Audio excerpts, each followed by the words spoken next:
Es una tradición, hermosa tradición, dedicar un poco de tiempo, el Sábado Santo, a acompañar a la Santísima Virgen, a meditar sobre lo que ella hizo en ese día, las enseñanzas que nos deja, pero sobre todo a estar a su lado.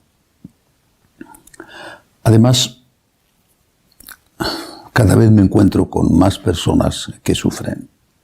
Seguramente ha sido siempre así, pero a mí me parece que cada vez hay más y más personas que sufren. Y es un sufrimiento por el que puedo hacer muy poco, aunque lo más importante sí lo hago, que es rezar. Este es un año especialmente duro. Los millones de personas que están sufriendo en Ucrania. ¿Cuántos han muerto? ¿Cuántos heridos? Lo que están padeciendo las mujeres, los niños, los refugiados, aquellos que han perdido todo, sus hogares, su trabajo, su casa, todo. Junto a esto, naturalmente,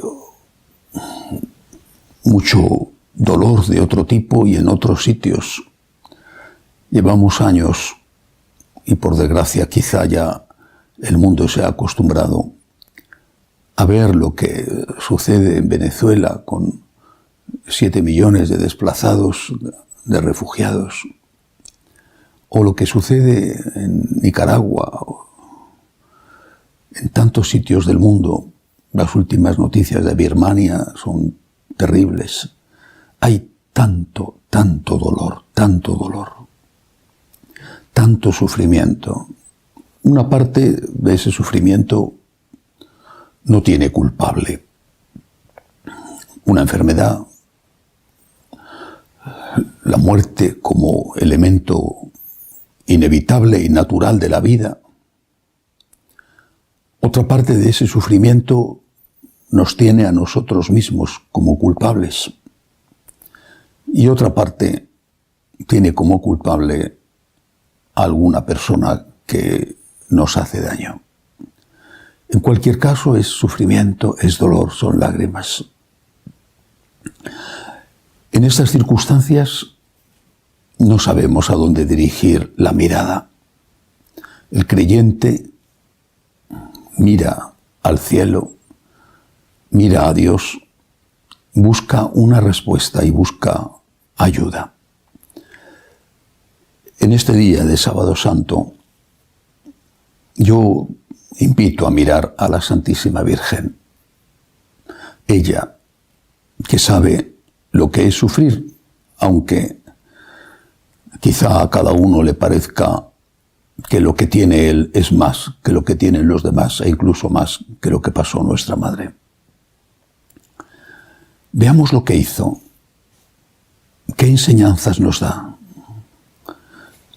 ¿Y qué podemos hacer nosotros por ella? Fijémonos en el Viernes Santo. En el Viernes Santo ella hizo dos cosas. Estar al lado de su hijo y confiar. Era un sufrimiento que ella no podía evitar, como tantos sufrimientos en el mundo. Y era un sufrimiento que tenía como culpable a otros, no a su propio hijo, y por supuesto no a ella. Pero aún así, era un sufrimiento que ella no podía evitar, que su hijo podía haber evitado si hubiera renegado de sí mismo y hubiera renegado de su misión salvadora, pero que no quiso evitar. Pero la Virgen, que no podía quitar los clavos de las manos de su hijo o las espinas de la corona, sí que hizo algo. Estar al lado de Jesús, estar a su lado. No creo que sea difícil imaginar el sufrimiento añadido que eso le causó.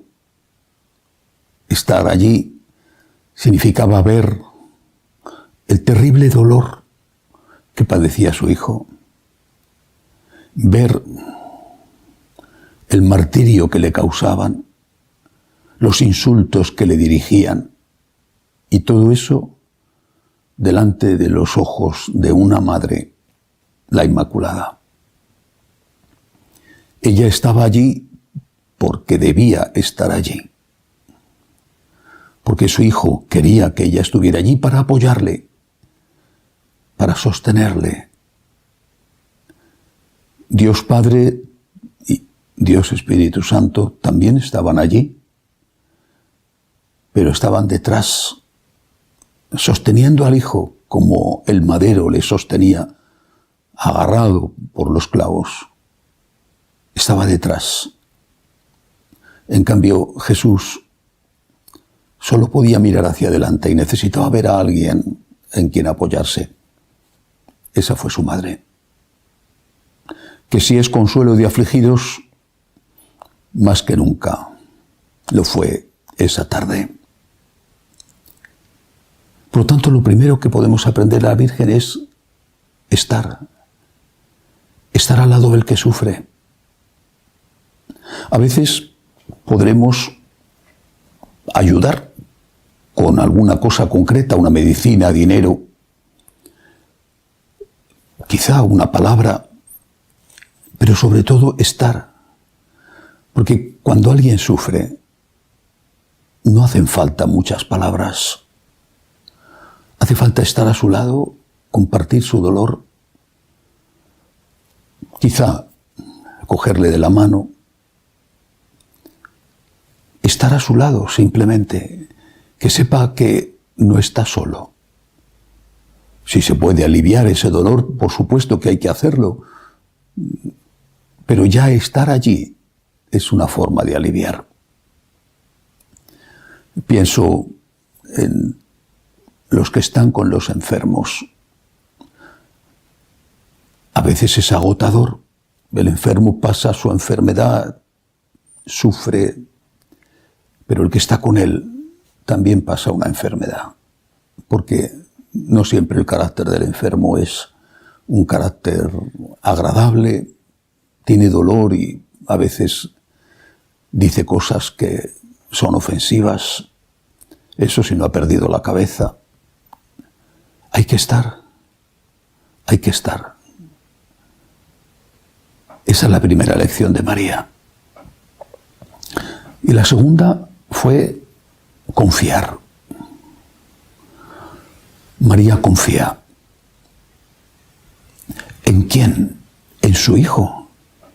En su hijo, que había dicho, lo había dicho a los apóstoles, naturalmente, se lo debió de haber dicho también a ella. Voy a resucitar. Para esto he venido. ¿Cuántas conversaciones no habrían tenido madre e hijo en la intimidad de Galilea, estando vivo aún San José o después de la muerte del santo esposo de María? Ella sabía que su hijo había venido para eso. Para esto he venido. Y se lo dijo él en Caná, cuando ella le pidió que hiciera el milagro de la transformación del agua en vino.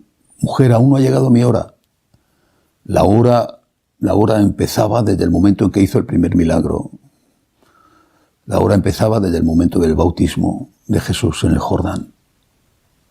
Era una hora marcada. 3 años, 3 años, 2 años y medio, 3 años y medio.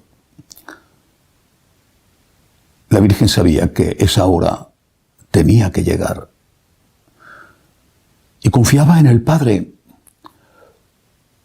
No una confianza en que en el último instante una nube de ángeles descendería del cielo con sus espadas llameantes y arrebataría a Jesús como a Elías en un carro de fuego, librándole de la tortura o del momento último.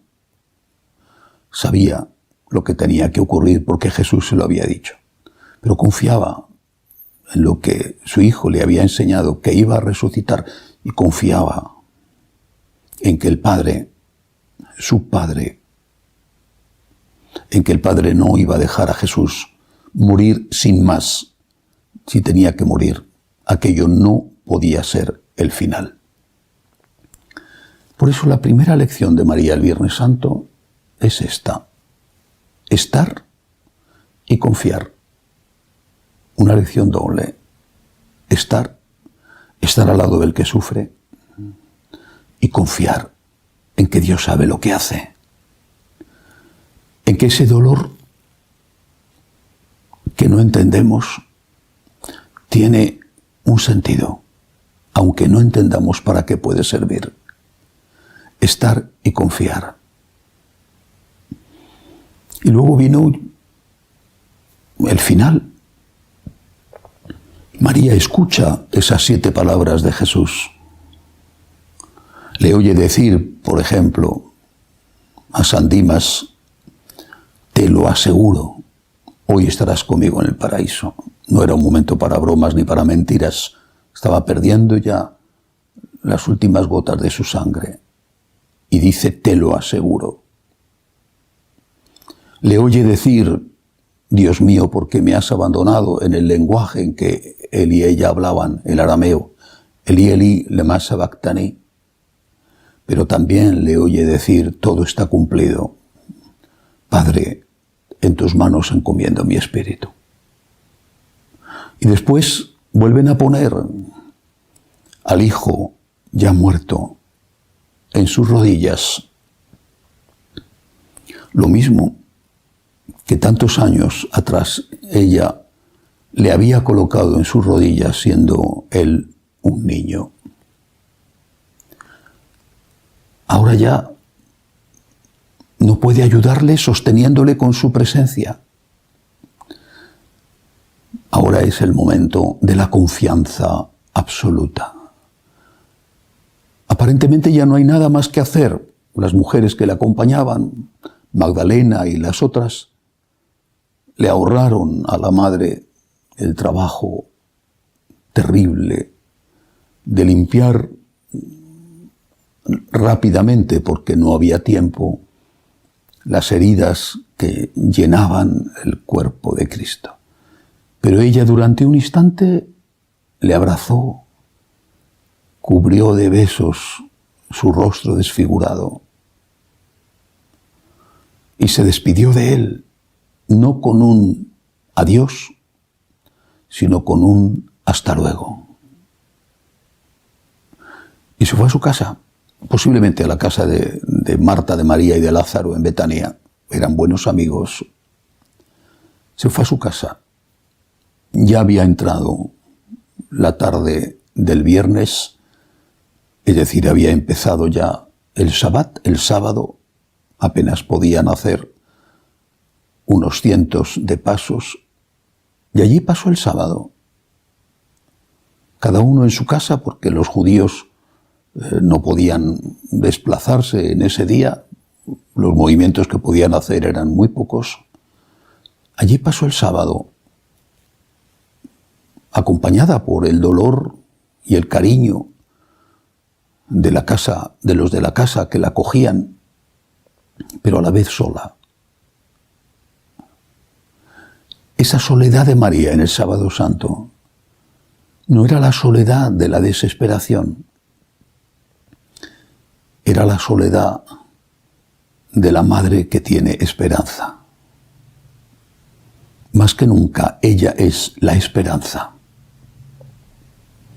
Me gusta mucho que en algunos sitios, pienso en Andalucía y no solo allí, en Sevilla, a la Virgen, cuando la representan sola y llorando detrás de la cruz de su hijo, la llaman la Virgen de la Esperanza. Esas bellísimas imágenes, la Macarena, la Betriana y tantas, la esperanza. El sábado fue un día de dolor, porque la esperanza no te quita el dolor, pero lo amortigua, lo suaviza, impide que se vuelva desesperación. El sábado es el día de la esperanza. Ella había estado confiando en Dios el viernes, no en que iban a venir los ángeles a llevarse a su hijo y que no muriera, porque sabía que tenía que morir, sabía lo que tenía que pasar. Su hijo se lo había dicho, lo mismo que se lo dijo a los apóstoles tantas veces. Pero ella confiaba en el amor de Dios, en que aquello tenía un sentido, un objetivo. Y el sábado lo pasó así, recogida en oración, dando gracias y recordando tantos momentos de la vida con Él, tantos momentos extraordinarios, algunos llenos de peligro, como cuando tuvieron que huir a Egipto, tantos momentos con su hijo, dando gracias a Dios por eso que había tenido y confiando en que las promesas se iban a cumplir. Era más que nunca la esperanza, la virtud de la esperanza hecha persona, hecha en este caso madre, hecha mujer. Creo que eso es lo que nosotros tenemos que aprender de la Santísima Virgen. Tenemos que aprender a estar al lado del que sufre. Si podemos con una limosna, si podemos con una palabra, si podemos con una medicina, no te limites a rezar por él, si puedes hacer algo más, pero también, desde luego, con la oración. Estar al lado del que sufre y confiar. A la Virgen María no hizo falta que nadie le hablara de la vida eterna, porque ya se lo había explicado muy bien su hijo. Pero nosotros sí podemos hablar de la vida eterna a tantas personas que han perdido la fe y que ante el sufrimiento se sienten como delante de un túnel sin salida o de un pozo en el que se cae sin final. Hay vida eterna. Te lo aseguro, dijo Jesús a San Dimas, te lo aseguro, hay vida eterna. Y después él lo cumplió y lo demostró con la resurrección. Por lo tanto, aprendamos esto, a estar y a confiar, tanto en los dolores que te afectan a ti, incluso aunque seas culpable en todo o en parte, y también en los dolores que afectan a los demás, que a veces te causan un padecimiento mucho mayor que si los padecieras tú.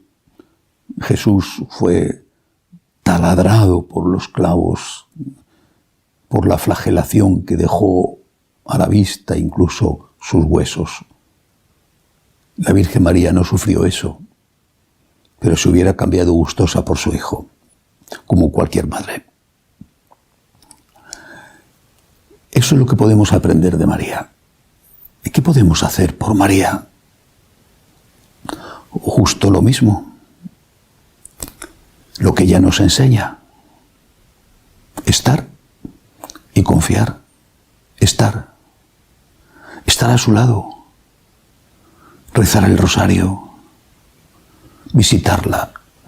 Estar a su lado. Meditar sobre ella.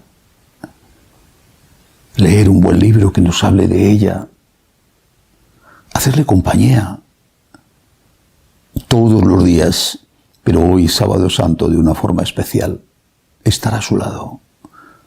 No dejes de rezar todos los días a María. Y luego podemos hacer por ella que el sufrimiento de su hijo no haya sido inútil, que el sufrimiento de ella no haya sido inútil. Es decir, no cometer pecados o pedir perdón cuando los cometemos. Y confiar en que ese sufrimiento va a dar fruto, aunque no lo veamos aquí y ahora, en que ni una sola lágrima se pierde, en que cada lágrima fertiliza el desierto y de cada espina nacerá una rosa, nacerá una flor. Confiar. Eso es lo que podemos hacer por María. Intentar no hacerla sufrir y confiar. Que no sea inútil su sufrimiento, transformando en inútil el nuestro. Nuestro sufrimiento tiene un sentido y tiene un valor, como tuvo el suyo, uniéndonos a Cristo, uniéndonos a Dios en medio de la oscuridad, porque tantas veces no se entiende el porqué. Pero sólo así podemos mantener viva la esperanza y sólo así podremos llegar, cuando nos toque la hora, a la resurrección. María no acudió al sepulcro el domingo por la mañana. Magdalena y las otras mujeres sí, muy temprano, apenas alboreaba el día, ya estaban allí para ver si podían terminar la obra que habían empezado a toda prisa el viernes por la tarde. Ella no fue. Recuerdo que San Juan Pablo II dijo en una ocasión que posiblemente su hijo se le apareció a ella en esa intimidad del hogar que la acogía para darle el primer abrazo, el primer testimonio de que estaba vivo. Pero es que ella no lo necesitaba, porque no había tenido dudas. No había dudado de lo que su hijo había prometido. Estaba segura, cierta, de que su hijo iba a resucitar. No dijo, vaya, qué sorpresa, creí que no te iba a volver a ver cuando su hijo se le apareció, o cuando le dijeron las mujeres que el cuerpo había desaparecido y el sepulcro estaba vacío. No necesitó ninguna prueba, porque había vivido plena, llena de esperanza. Hagamos también nosotros eso. Unámonos a María, acompañemos a María, no solo con nuestra presencia y con nuestra oración, sino estando ciertos de que hay vida eterna y de que el sufrimiento, aceptado por amor y ofrecido por amor, va a dar un fruto que quizá nosotros no vamos a ver, o quizá sí, pero que nunca se va a perder. Es Sábado Santo. Es un Sábado Santo especial con tanto dolor en el mundo. Es un sábado en el que debemos dirigir nuestra mirada a la Madre de la Esperanza, para estar al lado del que sufre y para no caer en la desesperación de creer que el dolor no tiene ninguna utilidad. Que María consuele, ella que es consuelo de afligidos, consuele a todos los que lloran, nos consuele a cada uno de nosotros y nos sostenga en la lucha, en la cruz de cada día. Que así sea.